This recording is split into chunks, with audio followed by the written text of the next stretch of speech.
I know those topics always come up, or the debate always comes up with Off the Wall or Thriller. I think it was I think it was Marley Marl on his show. He was doing like a live one day, and I kind of chimed in or whatever. And everybody was debating Off the Wall and Thriller. And what I say to all of this, because I think both albums are great, and I get it for people who favor one or the other.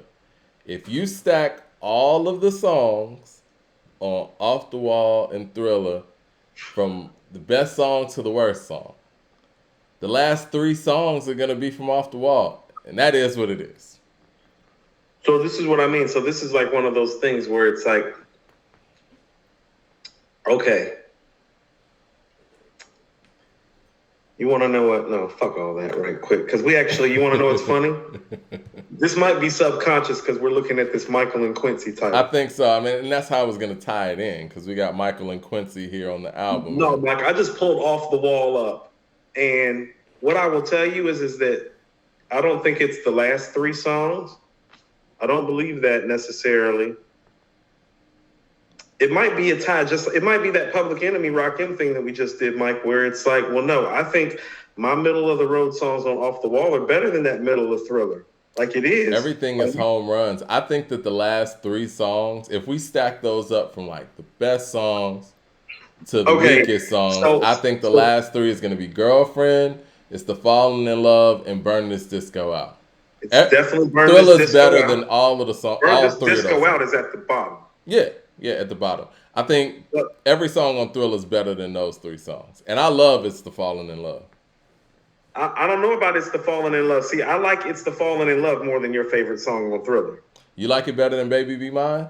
I do. I'm not a fan of Baby Be Mine. I would put Baby Be Mine right under Burn This Disco Out. No. right above. Like, those are the two worst songs to me. No. Just being honest. But this is what I'm trying to tell you, Mike, is that, like, I don't know what you think of something. Like, how about this? Do you think Beat It is better than Rock With You? I don't. Why'd you pick those two to go against each other? What does Rock With You go with? Don't Stop Till You Get Enough is Billie Jean, right?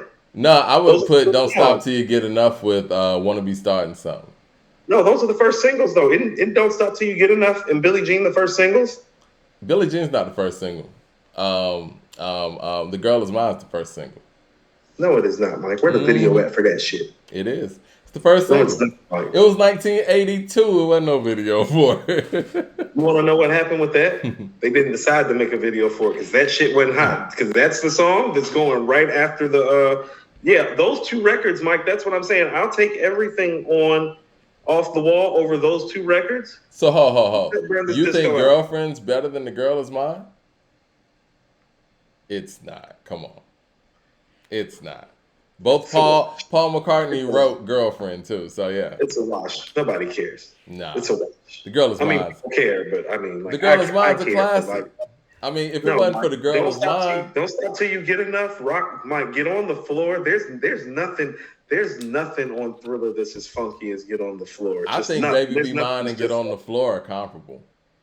You think what? I think Baby Be Mine and Get On the Floor are comparable. But if you want to talk about funk, then you're gonna have to throw PYT up against Get On the Floor. Hold on, you want to know? Hold on, Mike. Do you like Lady in My Life or I Can't Help It more?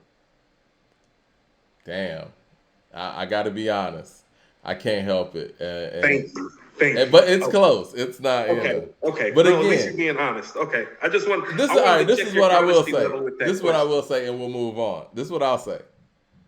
In my personal opinion, of Michael's top 5 songs, 3 of those songs are on Off the Wall, and that is "Rock With You," "Can't Help It," and "Off the Wall" itself. Okay. I would say my top 5 Michael Jackson songs, in no particular order. I don't want to get beat up here. Is Billie Jean, "Human Nature," "Rock With You," "Off the Wall," and "Can't Help It." You want to know what, Mike? Human Nature might be the tiebreaker and all this. He might be right. Thriller might be slightly better. Slightly. It's not a lot, Mike. It's not like it's some gap. It's not a gap like people think it is. It's not like, oh, Thriller's here. No, it's not. I mean, the vibe and the groove of Off the Wall is better than Thriller. But if you want to talk about song for song, them home runs on Thriller is just too much. Mike, I mean the first 5 songs on Off the Wall, like it's as big as it gets. That's what I'm saying. Like, Yeah. yeah. Nas the GOAT with the super chat says, "Is KD series better than the Blueprint series?" Who? Oh yeah. That's not even. See, that's not even conversational. Well, we gotta That's see what the saying. third one is. I gotta be fair here. We gotta wait till the third one comes out, and we'll What do see. you mean the third one? What we got the Blueprint 3. No, I'm talking about KD3. It ain't even came out. Oh. See, y'all sitting there giving it to it, and we ain't even heard the album yet. You keep telling yourself stuff's not true, Mike. We'll see Friday. We'll have that discussion Friday. Craig Smith with the super chat says, "Much success to you. Even if you wish me the opposite, sooner or later we'll all see who the prophet is. Man called his shot 23 years ago and made good. Gotta respect that. That's confidence. He knows he's the best." The Raisin Head says, "Nas would let us know that this would be his last album by naming something that would say last album without saying last album." Those last couple songs sound very final. It might be. I mean, it could just be the end of the KD series, or it could just be a break. Who knows? But this is what I'm saying. So let me wrap up this media point, and then we can kind of like jump around or jump into the next. Yeah, I want to get into the revolve around this. streaming, party that we're having.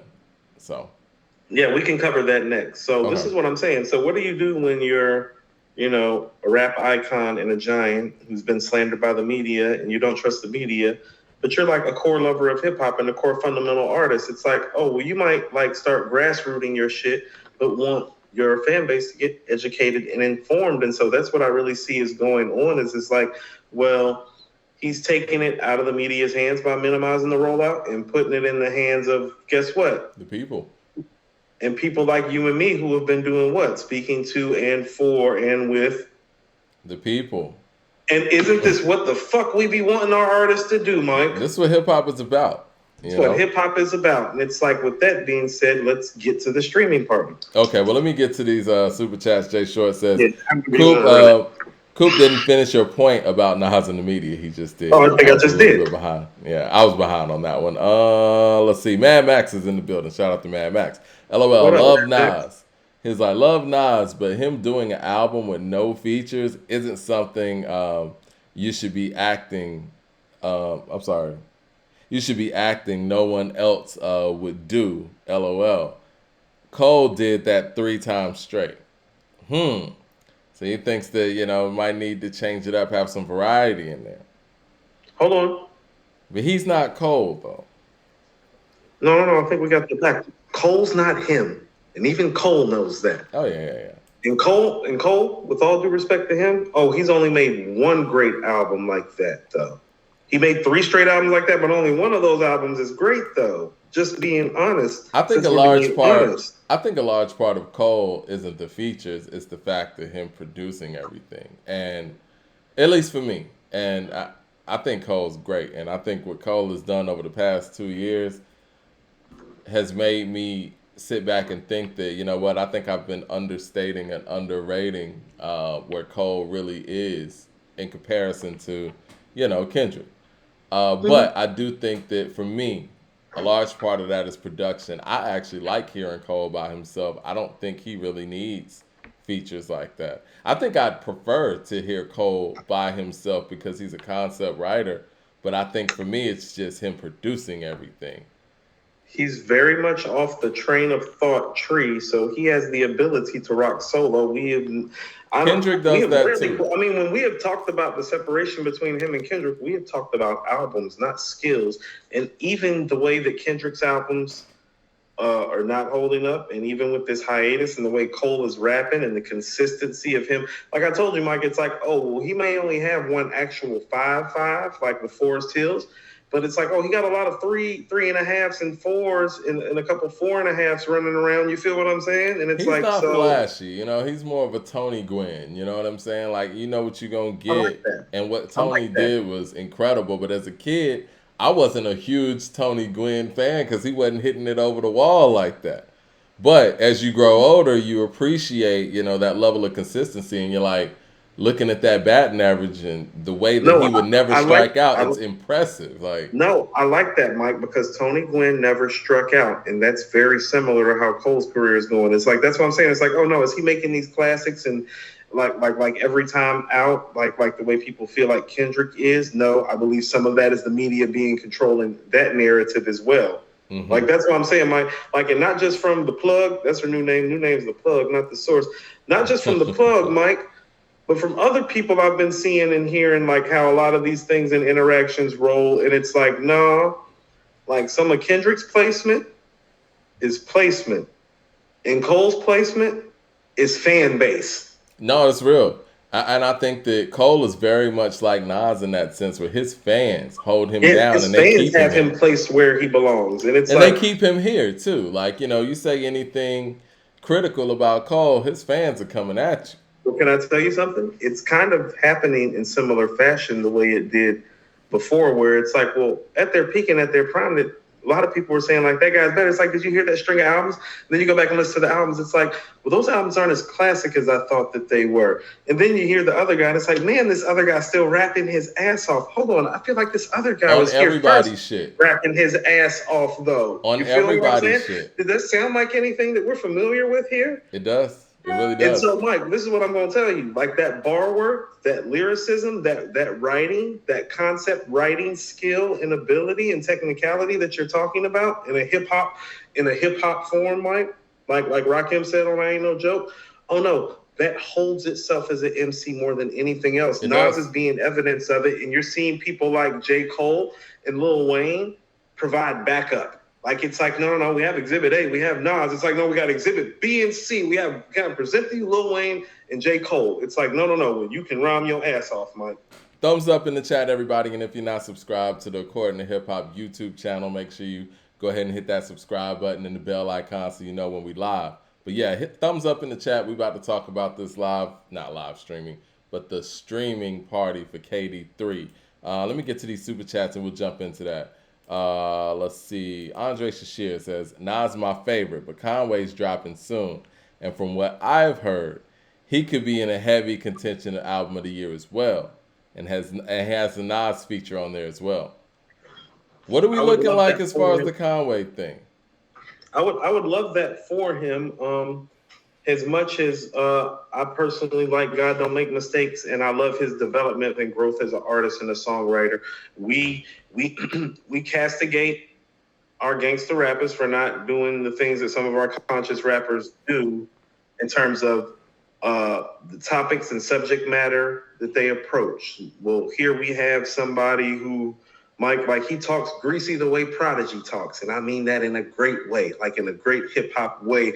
But he is showing himself to diversify, like records with Jill Scott, records like Stress, where he's talking about dealing with depression, alcohol abuse. You get what I'm saying? Yeah. These are things that we ask them to do. Like we ask people like Conway and Gibbs to like stretch their boundaries.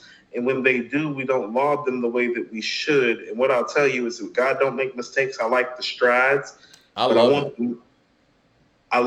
the strides as a writer and the growth as an artist, but you still need some of that feeling, like some of that Lemon, some of that Jesus Crisis, some of that Juvenile Hell. God Don't Make Mistakes misses the marks on providing those feelings like he usually does. Like he usually provides you with that feeling.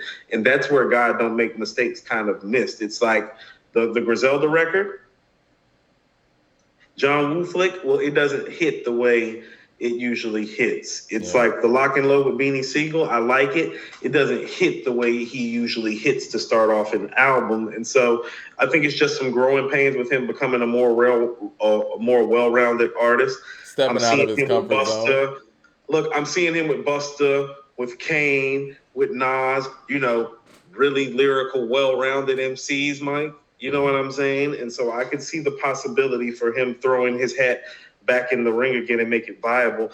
I hope he makes it soon, though, Mike, because it's like, quite frankly, Nas pushed our whole yearbook back like 2 months when he dropped Magic. Like, let's just keep it real. Right. Chief and them with the super chat says, just a heads up, Apple Podcasts be like 3 episodes behind. Okay. I thinking some more super chats, and we'll get into the streaming party and why this is important and the fun that we're gonna have too. Melvin Wright with the super chat says, "You were correct, Coop. Detroit is in the house." He's talking about Detroit, loving the lyricists that are more Biggie and more Pac and Nas. Mike, it's Motown's home. Yeah. The music, the words. Congrats to Jay Short says, "Congrats to Dr. Dre, Jimmy Iovine, Royce the 5'9", and MTV. Mission completed." Correct. Dre's already in the Rock and Roll Hall of Fame. 36 Chambers with the super chat says, "Chat numbers are super high today. Thanks for everything you guys do for the culture and for keeping the show going. A2HH is the best hip hop publication." Fire. Appreciate that. We're about to get into some more, man, because we're going to talk this PE and Eric B. and Rakim. If you didn't catch it on the Patreon, it was epic. Me and Coop was sitting there like it was a chess match. We had to stop for a second, taking notes and all of that. 36 Chambers says, "The fact that MJ fans in the chat can all point to which album is the best and justify it speaks volumes about the scope of him as an artist. Legend." Sellers says, "Respectfully, the two bottom songs from both albums are Paul McCartney joints, Girlfriend and The Girl Is Mine." The Girl Is Mine is legendary, though. We wouldn't have The Boy Is Mine from Monica and Brandy if not for that song. I just don't like the record that much. I'm just going to be honest with you. I just don't like the record.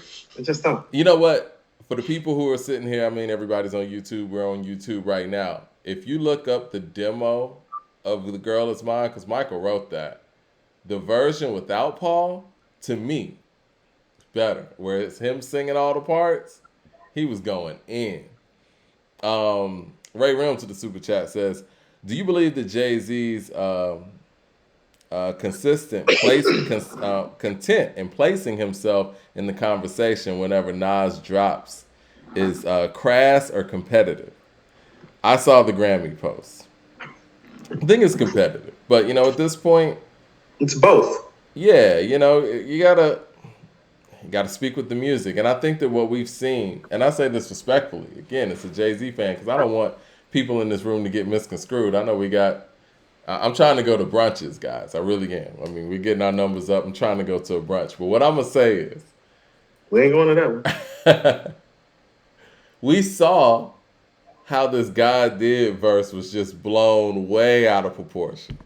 And it's a good verse, man. You know what I mean? But I don't think we've ever talked. I don't think the media has ever jumped on an individual verse like that. You would think that this was the last verse from Streets Is Watching or something. Can I ask you? It's pretty great. It's a great verse. That's a great verse. It's a great verse. Possibly his best verse. I don't know about that. Third verse to Dead Presidents. Yeah. Dead Presidents. Soviet, unified, steady flow. You already know. You light 'em, heavy roll, heavy dough. Mike Machete to flow.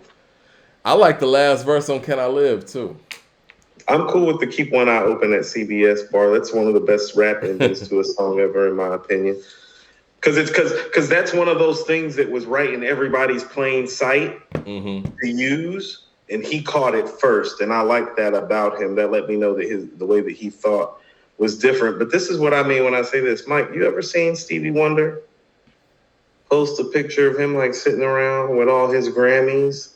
When Bob Dylan or Prince or Michael Jackson about to drop an album? Think about this. When Prince and Michael Jackson were in their prime, if you would literally just go, Mike, to 1971... No, Mike, pretty much from 1970 to 1977, Stevie's got shit on lock in a way no black artist ever has. Album of the year, back to back. No, Mike, 3 out of 4 years. Fuck a back to back, Mike. Yeah. 3 out of 4. Album of the year, the Grammys. 3 out of 4. This is for a black artist in the 70s when, at that time, I feel like maybe it was the American Music Awards, but they had subcategories for black artists where it was best black artist or best artist. So they weren't even really trying to put black artists in that best album. Nigga singing with a white woman, Mike. Because it's kind of even now with the Grammys and hip hop, where you really have to make a crossover hip hop album to be in the album of the year conversation. You know what I'm Well, I saying? say all that to say it's like now imagine like imagine it's the Grammys and like Purple Rain and Thriller are nominated about to come out and Stevie pull up with his Grammys and shit like at the Clive Davis party. It's like, remember me, motherfuckers? Well, You it's know what I'm saying? literally like That's how that looks. Like imagine Stevie doing that to Prince and Mike, like while they making Thriller and Purple Rain. Like, hey, remember when I got all these trophies? Like it's like 3, 4, 5, 6 years ago. Remember? it's I just made literally Final like Inch by 1980. I promise it's good. it's literally like if LeBron's in the finals or something and Michael Jordan just posts his 6 rings or something. You know what I mean? But what I want to know, Didn't he do that though? Didn't he do that? He might have done that. I'm sorry, did he do that? I don't know. He might have done I think that. Mike's just petty though. Don't quote me. He's competitive too. But see, this is what I wanted to know. And I was talking to my guy, Brandon. I was like, how did this picture even come about? Was Jay-Z just sitting at the house one day and was That's what I'm like, saying. you know what? Like, Go get who my takes Grammys. the time to do this? Like, you Who know what I takes the mean? time to do Like, this? because you was just over my crib. It's like we just sitting in the crib, like, you know what would be cool? Let me just go get all my awards out. We're gonna put them here, and somebody take an overhead picture. It looked like somebody was damn near on a ladder. I don't know, but I just want to know how it came together. Clout chasing, wouldn't we? There If has a lesser to- artist did this, we would call it clout chasing. There has to be a story behind this. I'm not gonna say all of that. I just want to know what the story is. Well, I'm There has to saying be if a story. lesser artist did it, we would call this clout chasing. It's be like, why did they grab all their trophies and put them in a room and then take a picture? I'm And gonna then blame post it? Khaled. I'm gonna blame Khaled. Khaled posted it. He may have been over Jay's No. Who house. posted? I thought Guru posted it. And Oh, Khaled you're right. reposted You're it. right. And Khaled, yeah. I'm sorry. False information. See what I'm on saying? that. That's that energy I'm talking about. Yeah. So it's Wednesday, and don't tell me, Mike, we know how this shit works. It's like, oh, we all knew that this KD track listing was probably coming today. Yeah. So did they. Mhm. And so when you do stuff like this today, it's like, oh, fam, let me tell you what's going on. No. Let me tell you what's going on. And I really thought about this. It's like, I think people are looking at Nas in this run like this is like Muhammad Ali, but like Muhammad Ali who beat George Foreman, like the tactician, the older guy that had to play smarter and like work his way through the rounds. Oh, no, Mike. I just heard Magic. That's the guy that whooped Sonny Liston's ass, like the young guy that was talking shit. And that's what I'm saying when I'm looking at these song titles and I'm looking at the behavior and I'm looking at the insulation. I'm like, oh, no, that's not old Ali that's being a tactician and putting on like for the fight. That's the young dude, like the young lion. Yeah, because if we get Magic energy on a song like Beef or, Don't Shoot or Legit, Ghetto Reporter, it's going to be top notch. Titles sound bold. That's what I mean. It feels very like Criminal Minded-ish. Like in terms of the boldness of the songs, like this is what I mean about it has like BDP song titles. My Philosophy, 9mm goes bang. The bridge is over. You know what I'm saying? Those Statement. are bold sounding songs. Like that's what I'm saying. It's like, nah, recession proof. I'm on fire. Ghetto Reporter. No, that's that Boogie Down Productions, like bold statement, hip hop, fundamental music shit. You know what I'm saying? No, you're right. Like, off the titles. He usually doesn't do titles like that. His titles usually come from a place where he rhymes and he says shit at the end like, time is money. When it comes to mine, take it in blood. And it's like, oh, that's the song title. No, this has a bolder feel to it. This doesn't feel subtle like that. This doesn't feel intricate like that. This feels like it feels like he knows he's the fucking man, quite frankly. Yeah. Right. Ray Realms of the Super Chat says, let a brother try again. Did you check out my Cash App? Redheaded Stepchild. I'm going to check that out. We'll look at that. Ray Realms always showing the love here, man. Let me get down to the end of the Super Chat, and then we'll go ahead and talk about the streaming party. Mad Max says, Coop, relax. Cole means to my generation is Nasish. What he means to my generation is nauseous. I wasn't saying he's Nas, but you guys got to say that Nas is the only guy who would do a featureless album. That's Cat. Oh, no, we didn't say that. I'm saying we shouldn't be surprised that he is doing this because he usually takes on the bulk of almost all his projects by himself. Like, can you name like a feature-heavy Nas album that you can think of, Mike? That's what I'm trying to say. It's like, when has he ever been like? You're right. It was like, What's the most feature-heavy Nas album. I think Streets Disciple has the double album And is that's the a one that I double think album. has the most help. And that's what I mean. And that's a mixed bag That's of results sometimes. That's what I mean. He's better when he's by himself. I'm cool with that. It's like I'm cool if it just says featuring AZ, featuring Raekwon. Yeah, you're And right. like you really don't see nothing else like that. You know what I mean? Like I'm cool with shit like that because it's him. And what I'm saying is that no, J. Cole's not Nas in the regard that it's like, no. Nas has a lot of albums with little help that are really great. It's part of how he got to be here.